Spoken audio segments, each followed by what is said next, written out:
방금 전에 이제 민수기를 큰 덩어리로 좀 봤으면 이제 각각의 장에 어떤 내용들이 나오는지 다시 좀 살펴보겠습니다.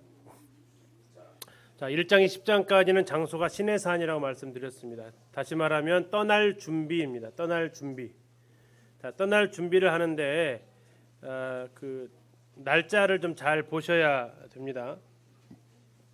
자, 1장 1절을 잠시 보시면요. 이스라엘 자손이 애굽 땅에서 나온 후 어떻게 되어 있습니까? 둘째 해 2년이죠. 몇째 달? 둘째 달 첫째 날, 그러니까 2년 2월 1일이 됩니다. 2년 2월 1일. 다음에 7장을 가서 보시면, 자, 이건 약간 좀 의견이 나누기는 하는 부분인데 이것도 확인을 좀 하겠습니다. 7장 1절에요. 모세가 장막 세우기를 끝내고 그것에 기름을 발라 거룩히 구별하고 또 그 모든 기구와 제단과 그 모든 기물에 기름을 발라 거룩히 구별한 날에, 언제죠? 성막 완공일입니다. 성막 완공일 언제였어요? 2년 1월 1일 날이었습니다. 2년 1월 1일. 이 구별한 날에, 그러면서 이제 족장들이 예물을 드리는 것이 나와요. 다음에 9장으로 가셔서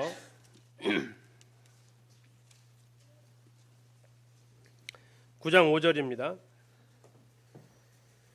그들이 첫째 달 14째 날 해질 때에, 그러니까 2년 1월 14일입니다. 2년 1월 14일. 다음에 10장 11절입니다. 10장 11절. 둘째 해 둘째 달 20날. 그럼 날짜가 2년 2월 20일. 자, 그렇게 해서 이제 민수기 1장부터 10장까지 다시 정리를 하다 보니까 날짜가 4번에 걸쳐서 나와요. 2년 2월 1일, 2년 1월 1일, 2년 1월 14일, 2년 2월 20일. 제일 먼저가 뭐예요? 족장들 예물 드리는 사건이 되겠죠.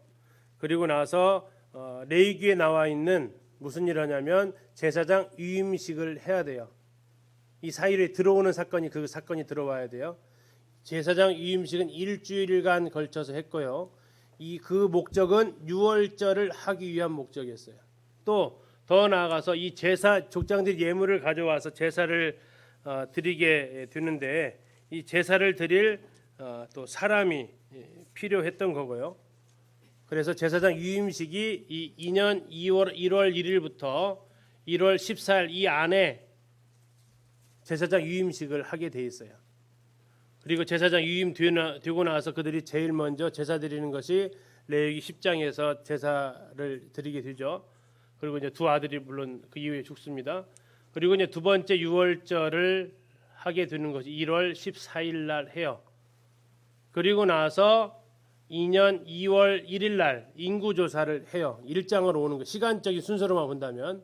그리고 이제 하나가 더 빠져 있는 것이 뭐냐면 2월 14일 사건이 하나가 빠져 있는데 그게 이제 9장에 한 번 더 나와 있습니다. 그거 한 번 더 찾을게요.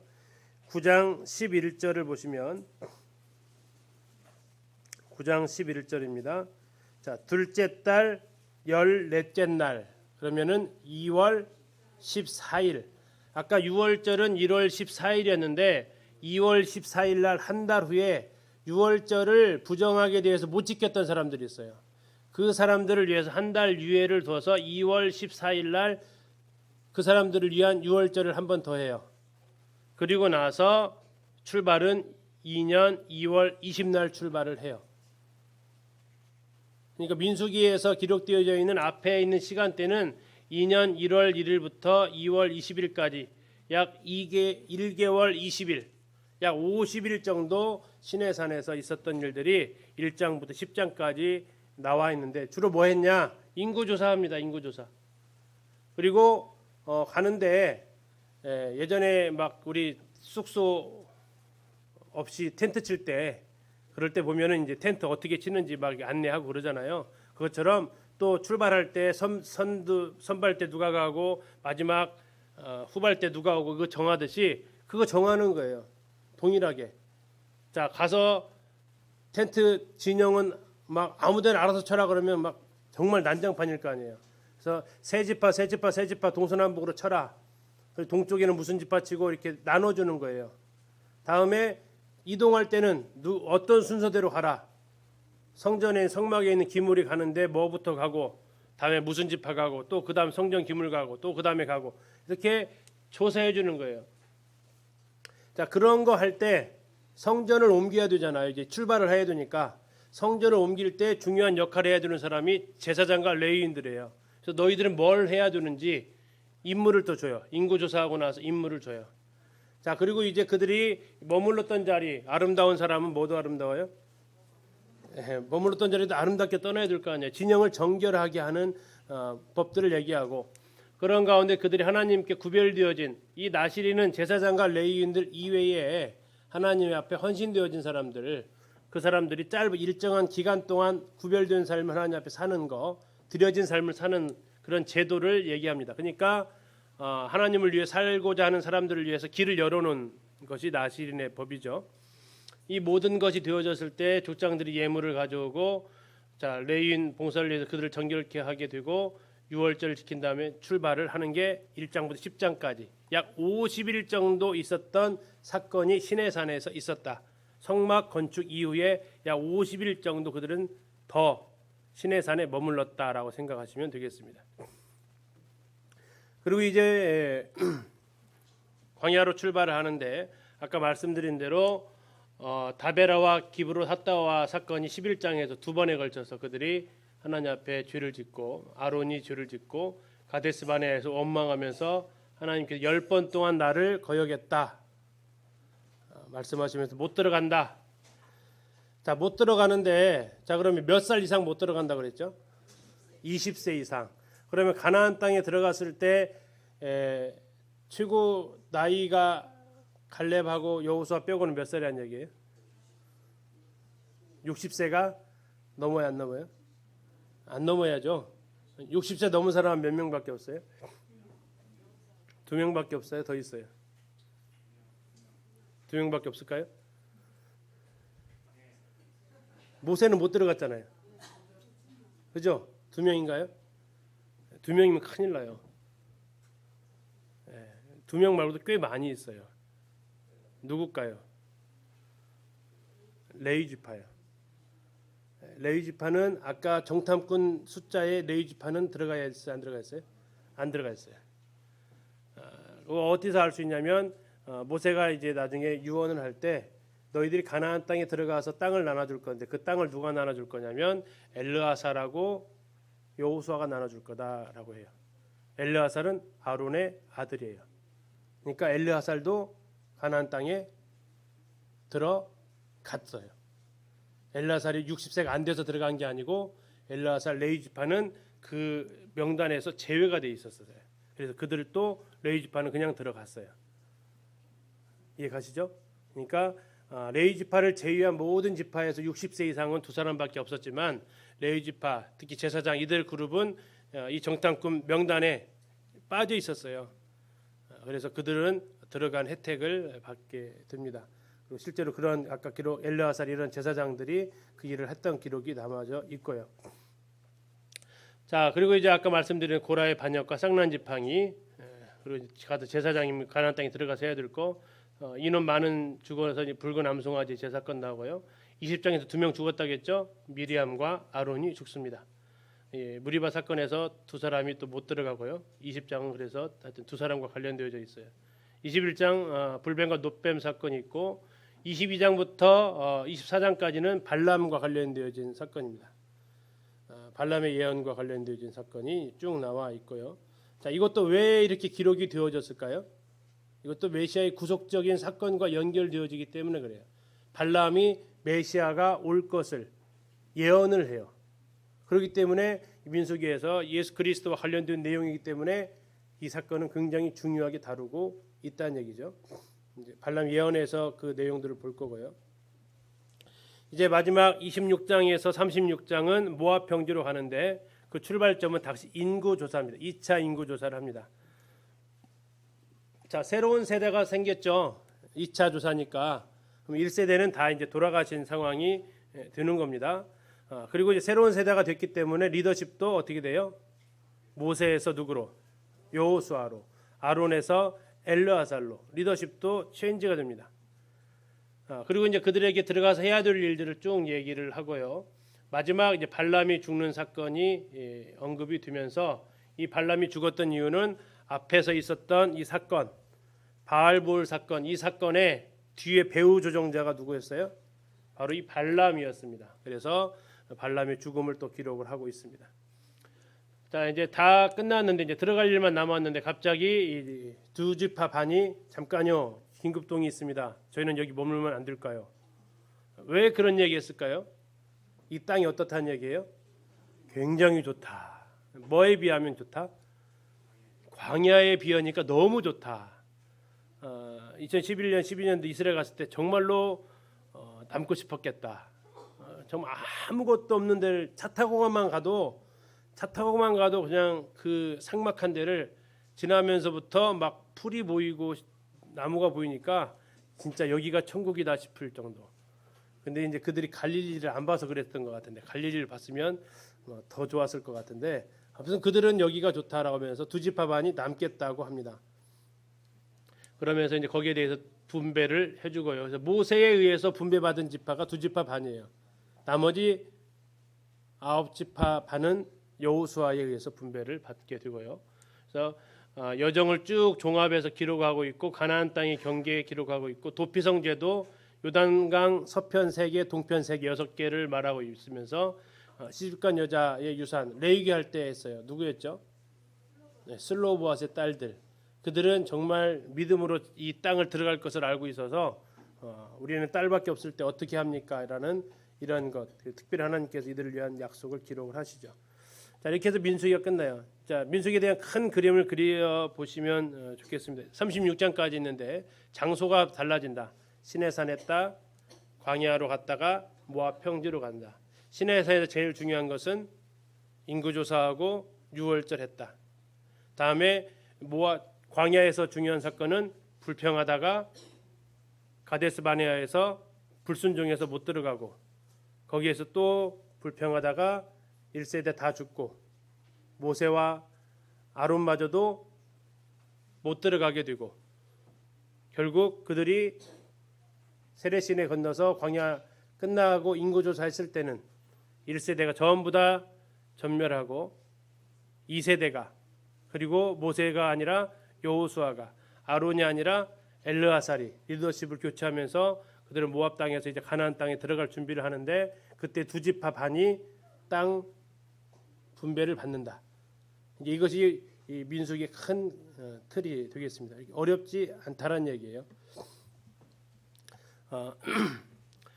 자, 민수기 1장부터 36장까지 있다고 말씀드렸는데요. 민수기 1장부터 10장까지가 이제 첫 번째 해당되는 부분이 되겠습니다. 이것은 큰 뭐 사건이 없어요. 그러니까 아마 쉽게 갈 수 있는데 재미도 없죠. 그러니까 사건이 없으니까 좀 약간 지루할 수 있습니다. 인구조사 나오면 그래요. 사람 이름과 숫자 나오면 좀 재미없죠. 그런데 이제 그 간간히 우리가 주목할 만한 문구들은 우리가 찾아볼 수 있다는 얘기입니다. 자, 인구조사를 하는데 몇 살 이상이요? 20세 이상. 목적은 뭐예요? 전쟁에 나갈 숫자입니다. 자, 여기에서 누구는 빠진다고요? 레위 지파는 빠집니다. 왜요? 레위 지파는 뭐 하지 않으니까요?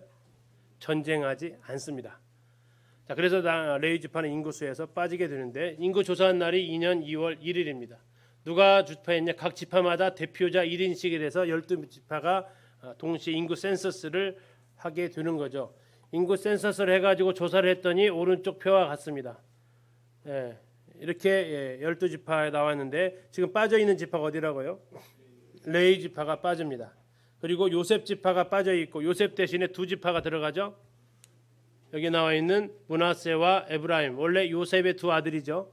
그러니까 요셉 지파가 빠져나오면서 두 지파가 들어갔으니까 13아들이 되는 거죠. 이렇게 되면. 근데 레위 지파가 빠져나오면서 다시 어떻게 돼요? 다시 12지파가 돼요. 이해 가셨죠? 12지파인데 요셉 대신에 2지파가 들어갔어요. 장자 명분처럼 13지파가 될 뻔했는데 레위지파를 다시 빼내요. 그래서 다시 12지파가 됩니다. 그리고 이제 명령이 되어지고 실제로 인구조사가 되어져서 완성이 되는데 이 뒤에 있는 표는 없을 거예요. 이때 중요한 것이 이제 2차하고 나중에 이제 비교를 다시 한번 해볼 텐데, 자 인구조 총계만 한번 볼게요. 60만 3천, 60만 1천. 자 별로 차이가 없어요, 그죠? 별 차이 없죠? 근데 가장 큰 차이를 보이는 데가 있어요. 자 여기 얼마가 줄었어요? 3만 7천이 줄었어요. 3만 7천. 이 정도 이렇게 가만 민족이 지파가 없는데 3만 7천이 줄었어요. 왜 줄었을까 이렇게요? 아까 바알부올 사건 때문에 줄어요. 네. 음행 사건 때문에 바알부올 모압 축제에 갔다가 거기 여자 데리고 와가지고 족장이 그렇게 하면서 이제 심판을 받으면서 인구가 확 줄어요. 3만 7천이나. 그리고 이제 제일 많이 늘어난 지파가 므낫세 지파가 한 2만 명 정도 들고 그렇습니다.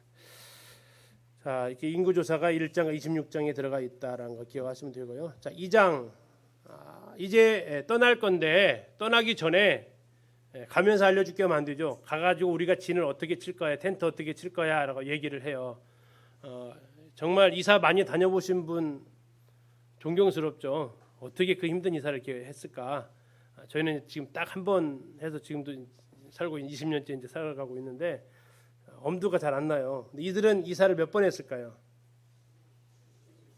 대략 한 3, 40번 정도 한 걸로 보여요. 32장 가서 보면은 쭉 나와 있어요. 얼마나 힘들었을까 싶어요. 물론 이제 가제도가 많지는 않았겠지만, 근데 문제는 뭐냐면 아주 그 정도 됐으면 착착착 그냥 군대식으로 됐을 텐데 그게 어떻게 가능했냐면 여기 때문에 가능하다는 얘기예요. 자 진을 치는데 중심에는 뭐가 있어야 돼요? 항상 회막 성막이 한가운데 자리하고 있어야 돼요. 그리고 성막의 출입문은 항상 무슨 쪽을 향한다고요? 동쪽을 향합니다. 자 그래서 동쪽을 향하는데 이쪽이 지금 동쪽이에요. 이게 지금 입구입니다. 자 입구에 치는데 이 회막을 중심으로 둘러치는 소규모의 사람들이 있었습니다. 이 사람이 누구예요? 레위인들이에요. 레위인들이 둘러서 치게 되어 있고 제일 앞에 동쪽 출입구에는 제사장 지파 모세와 제사장 지파가 치게 되어 있어요. 나머지는 이제 레위 지파 세 지파가 이렇게 치게 되어 있고 그 바깥으로 세 지파씩 동쪽에 유다 지파 이게 선두 지파입니다. 리더 지파예요. 남쪽에 르우벤 지파, 서쪽에 에브라임, 북쪽에 단 이게 지금 기수 역할을 맡은 지파입니다. 중앙에는 회막이 있고 레위 지파가 회막을 두르게 되어져 있고요. 자, 이 숫자를 계산을 해보니까 이건 자료에 없으실 거예요.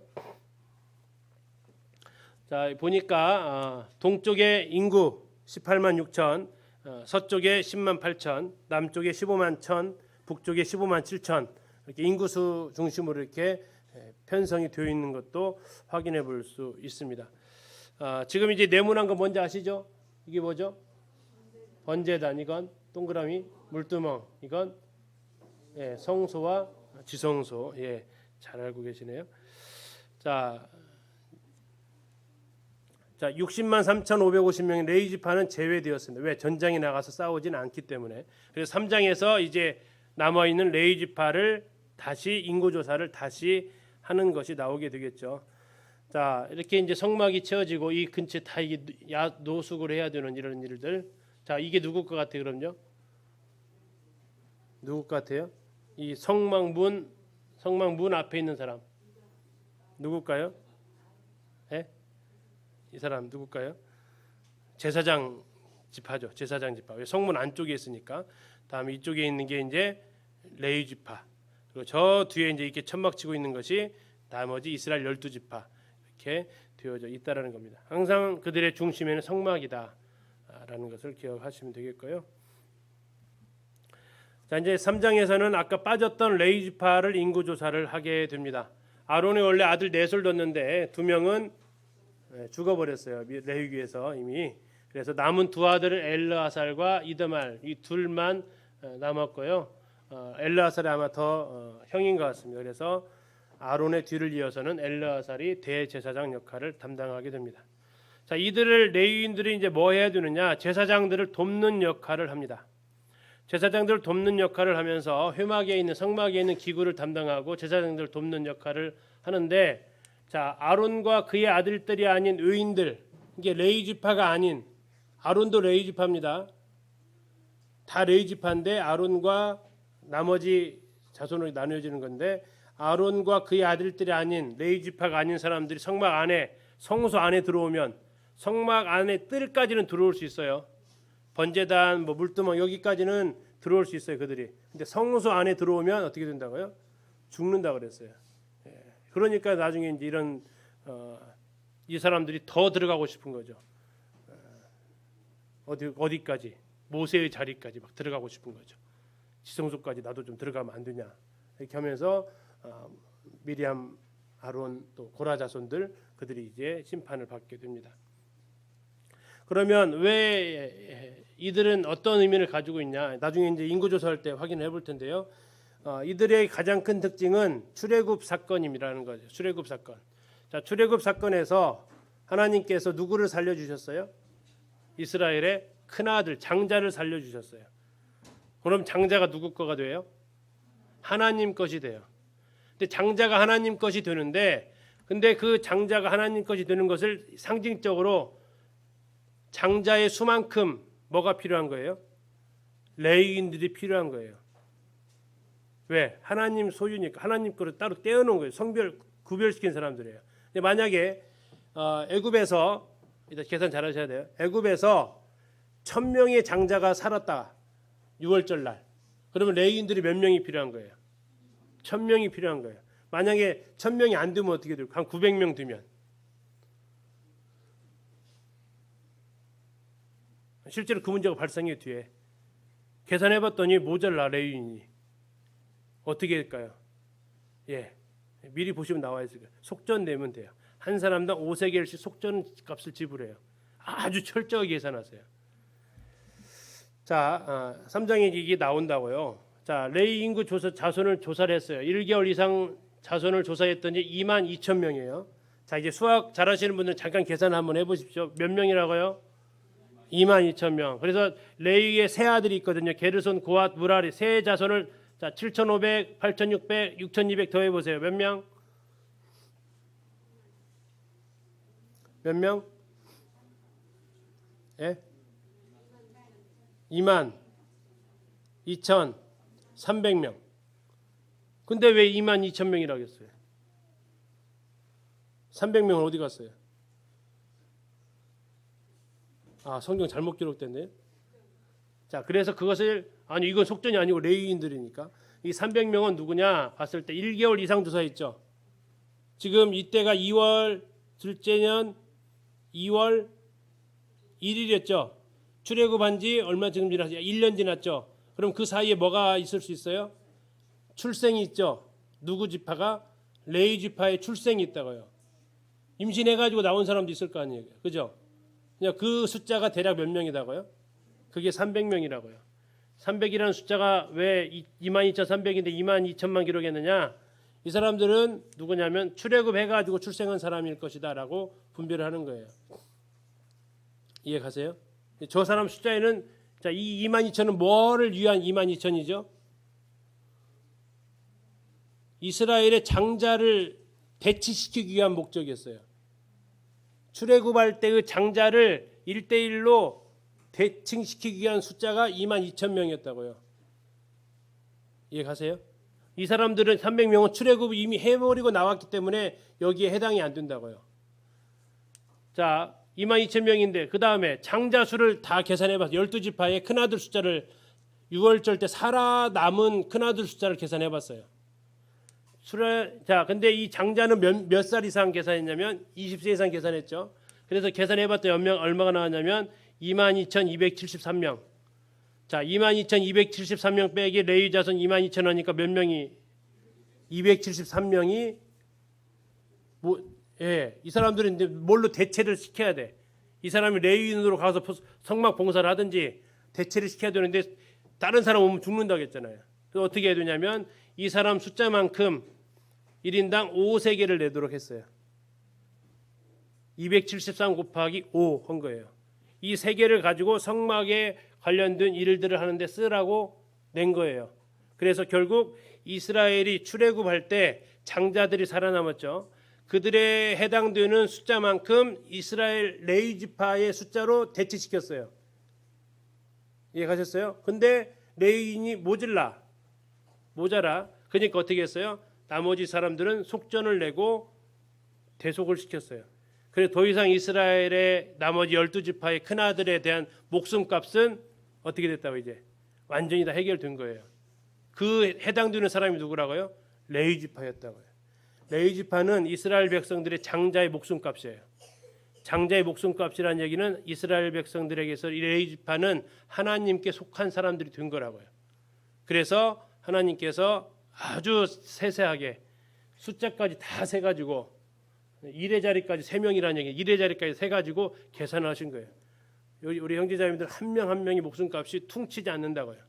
전부 세밀하게 계산하셔서 하나의 오차도 없이 하나님께서 이러한 일을 진행하시는 것이 우리가 숫자로 지루하게 읽었지만 그걸 따져보면 이런 의미들이 숨겨져 있다는 겁니다. 자, 레위의 아들이 3명 있었다고 했습니다. 고핫, 게르손, 무라리. 이들이 이제 각자 할 일이 있었습니다. 이거 우리 성막할 때 살펴봤었어요. 자, 고핫은 엘리야살의 지시를 받았고요. 이 엘리야살이 누구죠? 아론의 아들, 제사장이에요. 그러니까 레위 지파는 누구의 지시를 받아야 된다고요? 제사장의 지시를 받아야 돼요. 자, 엘르아살이 고핫을 맡았고 나머지 이다말이 두 자손을 맡습니다. 근데 엘르아살이 하고 있는 것이 굉장히 중요한 것들이에요. 기물 운반이에요. 성물을 운반하는 거예요. 증거계, 언약계죠. 진설병, 등잔대, 다음에 향단, 다음에 물두멍, 번제단, 이거 다 이 사람들이 옮겨야 돼요. 고핫 자손. 이런 모든 총책임을 엘르아살이 지고 엘르아살이 시키는 대로 이 고핫 자손들이 해야 돼요. 자, 이때 이 언약계 같은 것은 덮어서 가져가야 된다고 했어요. 그냥 보면 죽는다고요. 자, 이것을 레위인이 덮었을까요? 고핫 자손이 덮었을까요? 제사장들이 덮었을까요? 제사장들이 덮었어요. 그리고 제사장들이 다 덮어놓으면 고핫 자손은 뭐만 하면 돼요? 들고 운반만 하면 돼요. 어떻게 그렇게 되면 좀 속상할 것 같아요? 아니면 다행인 것 같으세요? 와, 다 해놓고 우리는 운반만 하래 그냥. 이거에 와, 죽지 않고 운반만 할 수 있어 살겠다. 두 번째예요. 그러면 우리는 살 수 있는데 첫 번째 마음이 자꾸 들어오면 누구는 싸고 힘들게 우리는 짊어지고 하라고 이렇게 들으면 이제 고라자손이 되는 거예요. 어려워지는 게 되는 거예요. 자, 하나님께서 각자에게 맡기신 일들을 하는 게 제일 아름다운 거죠. 성물을 보거나 만지면 죽는다고 했습니다. 나머지 게르손 자손과 무라리 자손은 각각의 이제 운반해야 될 것들이 있었고 이런 것들은 소가 필요했습니다. 수레가 필요하고 워낙 무거운 것들이니까. 성막 배울 때 기억나죠? 그 밑에 있는 밑받침 하나가 얼마라고요? 1달란트 34kg짜리 100개를 싣고 가야 된다니까요. 얼마에 그럼요? 하나에 34kg라고요. 10개면 340이고 100개면 3톤. 그거 싣고 가는데 어디 그걸 메고 가라고 할 수 있겠어요? 죽죠. 그러면 이제 어떻게 소에다가 싣고 가는 거예요. 그것만 있는 거 아니면 뭐 널판 굉장히 많거든요. 그런 것은 이 사람들 통해서 있도록 하게 했습니다. 자, 레위인 그 수자 30살부터 50살까지 계산했더니 8,580명이 그들이 성막에서 봉사하는 사람이었어요. 아까 군대로 나가는 사람 몇 살이었죠? 성막은 누가 더 노련하다 해야 돼요? 아니면 뭐 성숙해야 돼요? 전쟁보다는 예배가 더 성숙함을 요구하는 겁니다. 이 아까 말씀드린 대로 성소에는 레위인들, 제사장들 이외에는 들어올 수 없었어요. 그런데 나중에 성전이 되어져도 마찬가지예요. 이게 지금 예수님 당시 헤롯 성전인데, 자, 여기는 지금 이제 이방인의 뜰 이거 여기가 이제 이렇게 딱 천이 이렇게 있죠. 흰색 구분색 있죠. 여기에 보면 이제 이 흰색과 검정색 사이에 경계석이 있어요. 경계석. 그리고 경계석에 이제 거기를 담으로 쌓아놨어요. 이방인들은 이 흰선 안으로 들어오면 죽는다라는 경계석에서 이방인의 뜰은 이 검정색 쪽이에요. 이스라엘 사람만 이 안으로 들어올 수 있어요. 들어오는데 자 이제 이 문을 통해서 들어갈 수 있습니다. 자 여자들은 여기까지 들어올 수 있어요. 여자만 들어와서 여인의 뜰이 아니고 여자들이 허용되는 공간 여기까지는 허용이 돼요. 그래서 두렙돈 넣었던 여인 있죠. 그죠? 그 사람이 헌금했던 곳이 여기예요. 여인의 뜰이에요. 여인의 뜰에 헌금함이 설치되어 있었거든요. 여인의 뜰에 있는 사람들은 이 니카도르 문을 위로 넘어올 수가 없어요. 자, 레위인 남자들은 여기까지 올 수 있어요. 그런데 나중에 여기 제사장의 뜰은 레위인들을 못 와요. 여기 다 구분되어져 있어요. 자, 이렇게 구분되어져 있는 것이 지금도 남아 있는 기독교가 있어요. 정교회가 그래요. 그리스 정교회가. 그리스 정교회는 이렇게 세 가지로 구분되어져 있어요. 성직자들이 있는 곳이 따로 있고요. 일반 회중들이 앉아 있는 곳이 따로 있고요. 절대 못 넘어와요. 지금도 이렇게 그리스 같은 데 가서 보면 막혀 있어요. 딱 못 들어오게. 그러면서 이제 가이드가 얘기하는 거예요. 저 사람들은 아직도 휘장이 찢어지지 않았다. 휘장이 아직도 찢어지지 않아서 구분시키고 있죠. 그리고 이제 마지막 세 번째 회당 그 현관처럼 다니는 곳이 있어요. 자, 이것이 이제 아까 했던 대로 구약의 근거에서 쭉 나오는데 우리에게는 성소와 지성소를 가로막는 휘장이 예수님 육체로 찢으셨다고 나와서 우리는 프리패스인데 저들은 지금도 유대인들도 마찬가지, 정교회도 마찬가지, 다음에 카톨릭도 마찬가지, 요즘 기독교도 마찬가지. 성직자 제도가 있는 곳은 전부 다 이렇게 계급 구간이 있어요. 승진 개념이 있다고요. 자, 이제 5장. 지금 4장까지 뭐였냐면 인구조사 2번 했습니다. 첫 번째는 누구 했어요? 일반 이스라엘 백성들. 목적은 전쟁을 위해서. 몇 살 이상으로? 20세 이상으로. 다음에 3장과 4장은 누구 인구조사 했어요? 레위 지파들. 아까 빠졌으니까 무슨 목적으로? 네, 성막을 위한 목적으로. 되셨죠? 쉽죠? 자, 5장입니다. 진영의 정결이에요. 자, 이제 부정한 사람들 있으면 어떻게 될 거냐 하는 거죠. 자, 나병 있는 사람, 유출병 있는 사람, 뭐 시체 만져가지고 부정하게 된 사람 어떻게 해두느냐? 진영 밖으로 내보내래요. 자, 이것은 오늘날 얼마 안 됐어요. 이게 자, 감염병 생겼다. 요즘 우리나라 돼지 콜레라 때문에 시급하죠. 거기서 지금 정부에서 제일 많이 힘을 기울이는 게 뭐예요?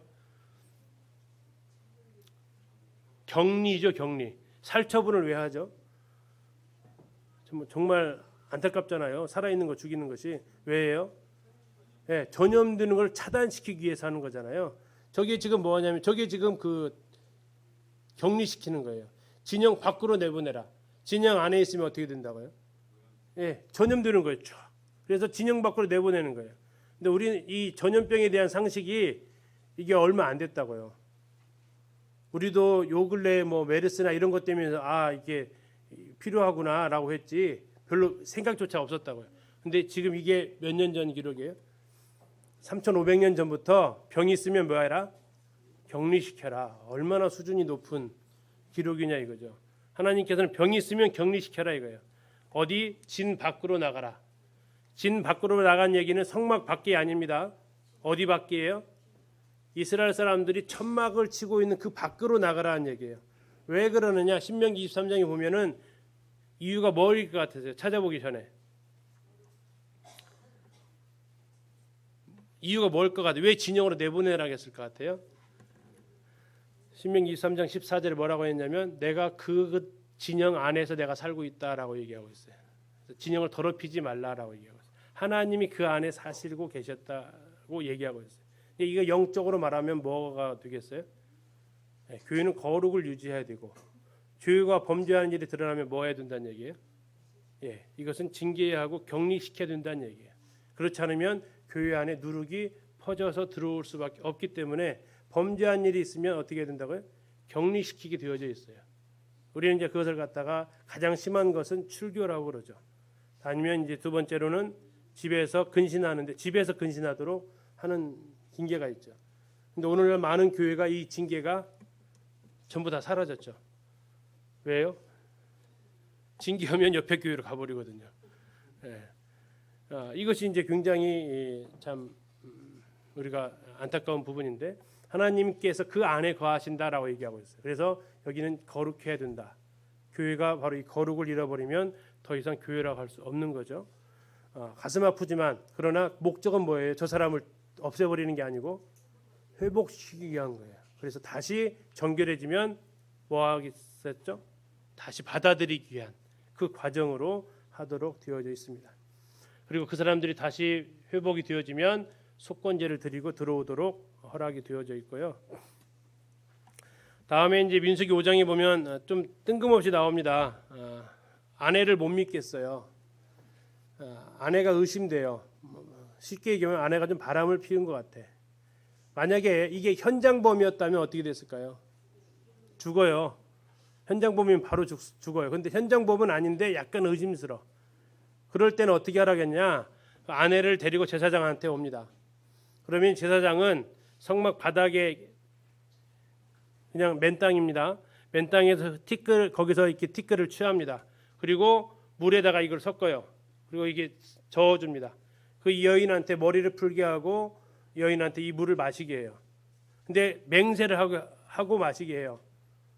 내가 만약에 죄를 지으면 하나님 벌을 받겠다는 맹세를 하게 하고 해요. 근데 마셨는데 아무 반응이 없으면 여인은 임신하는 복을 받아요. 뭐 임신이 복이요 이렇게 생각하시면 안 돼요. 이때 당시에는 엄청난 복이에요. 자, 그래서 임신의 복을 받게 돼요. 근데 만약에 부정이 있었으면요. 넓적다리가 마르고 배가 부어서 저주거리가 되는 그러한 일을 하게 돼요. 자, 우리가 이제 생각해야 될 거. 자, 성경에서 이혼의 사유가 나와 있어요. 이혼의 사유. 어떨 때 이혼하라고 그랬어요? 자, 구약에서는 어떨 때 이혼이 허락이 될까요? 자, 음행의 사건은 신약일까요, 구약일까요? 신구약 다일까요? 예? 알 듯한 건데 물어보면 약간 또 모를 듯 하시죠. 음행으로 인한 이혼은 신약일까요, 구약일까요, 신구약일까요? 신약이에요. 구약은 죽여요. 구약은 이혼이 아니고 죽인다고요. 그래서 음행으로 인해서 이혼이 안 돼요. 죽어요. 지금 이 사건은 그래서 지금 이건 이혼하라는 사건이 아니에요. 음행했으면 이렇게 하면 어떻게 된다고? 저 사람 이제 저쪽으로 죽는 거죠. 그래서 이 신명기에 가면 부끄러운 일이 나왔다라고 나왔을 때 그것이 음행의 사건이 아니라는 얘기예요. 구약은 음행은 이혼 사유가 아니고 죽는 사유예요. 신약에서 예수님께서 말씀하신 것이 음행의 연고 위에 아내를 내어버리는 자는 간음하는 자다라고 하면서 예수님이 직접 말씀하신 것이 신약에서 말씀하셨어요. 구약은 죽어요. 남자도 죽고 여자도 죽고. 이해 가시죠? 그렇게 규정이 되어져 있습니다. 그리고 말라기 2장에 보면 하나님은 이혼하는 거 싫어하신다, 미워하신다라고 이야기하고 있습니다. 자, 오늘 6장까지만 볼게요. 6장에서는 나시린의 법이 나오는데 나시린 아까 말씀드린 대로 왜 제사장과 레위인들만 하나님을 섬길 수 있느냐? 아니다. 너희들도 하나님 앞에 섬길 수 있는데 너희들이 하나님 앞에 서원하고 내 몸을 하나님께 드리고자 한다면 가능하다. 대신 평생 아니고 일정한 기간 동안 할 수 있다라는 겁니다. 대신 그때 조건이 있는데 포도주 마시면 안 되고 다음에 머리 깎으면 안 되고 이 머리가 길다라는 것은 여자들에게는 영광이지만 남자들에게는 그러지 않거든요. 그런 부분에 있어서 겸손할 것을 얘기하고요. 시체 만지지 마라, 거룩할 것을 얘기합니다. 근데 이것이 아까 보셨던 대로 누구랑 혹시 다 연관이 돼요? 삼손. 삼손 이거 다 했잖아요. 그러면서 나시린의 최종적으로 머리가 깎여졌죠. 그러면서 이 나시린의 조건들이 다 취소가 되어버립니다. 사사기 16장에 가면 복선처럼 나와 있는 한 구절이 있죠. 삼손의 머리가 자라기 시작했다. 자, 그게 무슨 의미냐면 이 나시린이 서원이 중간에 하다가 세 개 중에 하나를 범했어요.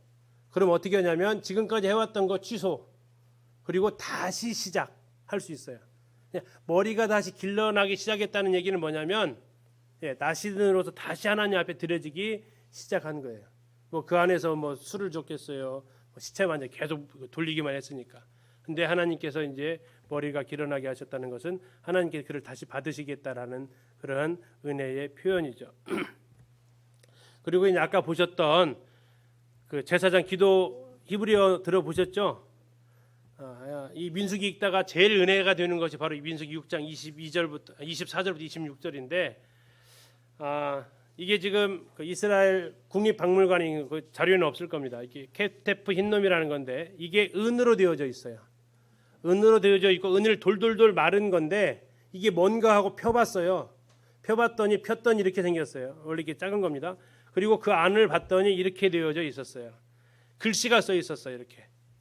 글씨를 쭉 읽어보니까 군데군데 이렇게 훼손된 곳이 있지만 쭉 읽어보니까 알 수 있겠어요. 이해 가시죠? 그래서 내게 복을 주 쭉 알 수 있겠어요. 그래서 이 말씀이 무슨 말씀이냐면 바로 이 여호와는 내게 복을 주시고 이 말씀이에요. 자, 한번 들어보실게요. 아까보다 좀 잘 들릴 거예요.